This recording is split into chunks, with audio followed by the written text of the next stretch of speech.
Und Zustimmung zu den Plänen der Union hat die FDP bereits signalisiert. Und der Fraktionsvorsitzende der Liberalen war heute früh bei Carsten Hedler und mir schon im Studio, Christian Dürr. Und wir haben ihn natürlich auch gefragt, ob die FDP denn keinerlei Skrupel hat, diesen Plänen der CDU zuzustimmen, auch wenn man die AfD dazu als Mehrheitsbeschaffer braucht. Wir sind hier nicht der Antragsteller, aber richtig ist, seit 2017 fordert die FDP eine andere Migrationspolitik. Ist damals an der Großen Koalition gescheitert. In der Ampel ist einiges gelungen. Ich fand den Einspieler gerade spannend, was der Bundeskanzler sagte, wo er sich mit rühmt. Das ist ja nicht wegen Olaf Scholz gekommen, sondern trotz Olaf Scholz. Das waren ja unsere Vorschläge. Und wir sehen jetzt, es reicht nicht. Es muss noch mehr geben.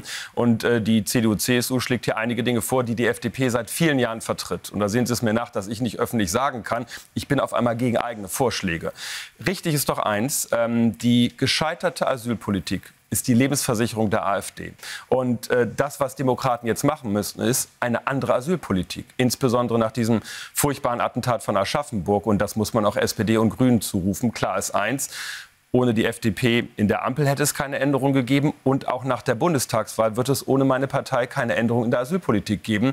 Und deswegen ist für mich klar, ich orientiere mich an dem, was richtig ist jetzt zu tun, insbesondere nach den Attentaten. Verstehen Sie denn aber diese harsche Kritik aus dem rot-grünen Lager? Und wir haben ja eben auch Robert Habeck gehört, der von irgendwelchen Show-Abstimmungen spricht, dass es da Absprachen gegeben hat. Sowas macht man nicht. Man hält sich bis zum 23. Februar zurück. Und sogar Rot-Grün waren ja vor einer Spaltung Deutschlands. Also Sie sind da eher auf einem anderen Weg. Das ist doch ein Klima, was im Moment die Lage in Deutschland vergiftet. Also ich bin auf dem Weg, das Richtige zu tun. Ich will, dass wir eine andere Asylpolitik machen, um es offen zu sagen, Herr Hedler, es muss leichter sein, nach Deutschland zu kommen, um zu arbeiten, als nach Deutschland zu kommen, um nicht zu arbeiten. Das ist seit langem unser Fokus. Und zu den konkreten Abstimmungen möglicherweise diese Woche im Bundestag, es kann ja unter Umständen sogar so sein, weil der Antrag ja harte Kritik, richtige harte Kritik an der AfD enthält. Es kann sogar so sein, wenn es zu einer sogenannten Sofortabstimmung kommt, dass SPD und Grüne möglicherweise mit der AfD diese Sofortabstimmung verhindert. Daran sehen Sie, wie kompliziert die Situation ist. Und am Ende sage ich eins ganz klar: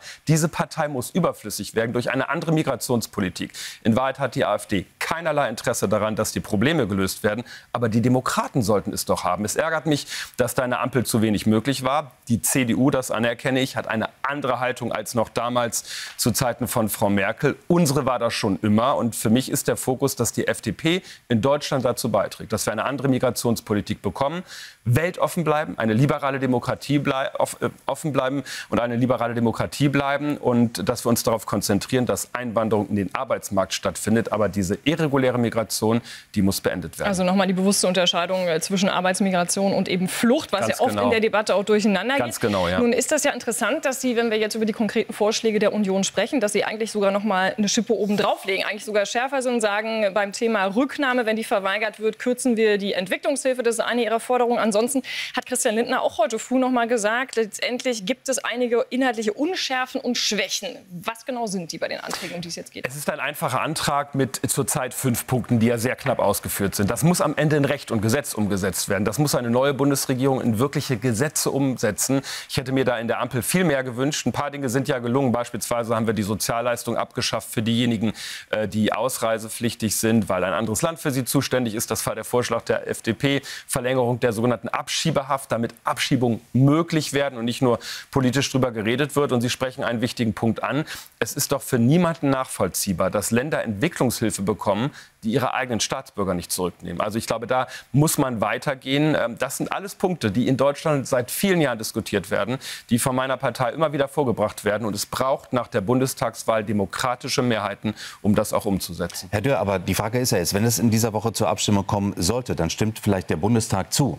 Nehmen wir mal gesetzt den Fall, dann müsste auch der Bundesrat zustimmen. Also können wir vor der Bundestagswahl am 23. Februar überhaupt noch mit einer Umsetzung dieses Gesetzes? Wir reden jetzt zurzeit tatsächlich nicht von Gesetzen, sondern von Anträgen der CDU, CSU.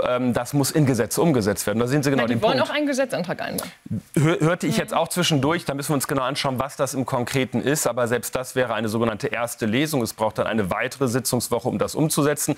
Ich will Sie nicht mit Parlamentstechnik langweilen, aber eins ist klar. Einen Richtungswechsel braucht es nach der Bundestagswahl und dafür Mehrheiten. Das ist das Wichtige. Ich glaube, jetzt muss das Signal ausgesandt werden, dass Parteien dazu bereit sind aus der demokratischen Mitte. Es ärgert ärgert mich, dass SPD und Grüne ja gar nicht über Inhalte reden. Und nach diesen furchtbaren Attentaten, es war ja leider nicht nur Aschaffenburg, es war auch Mannheim, Solingen.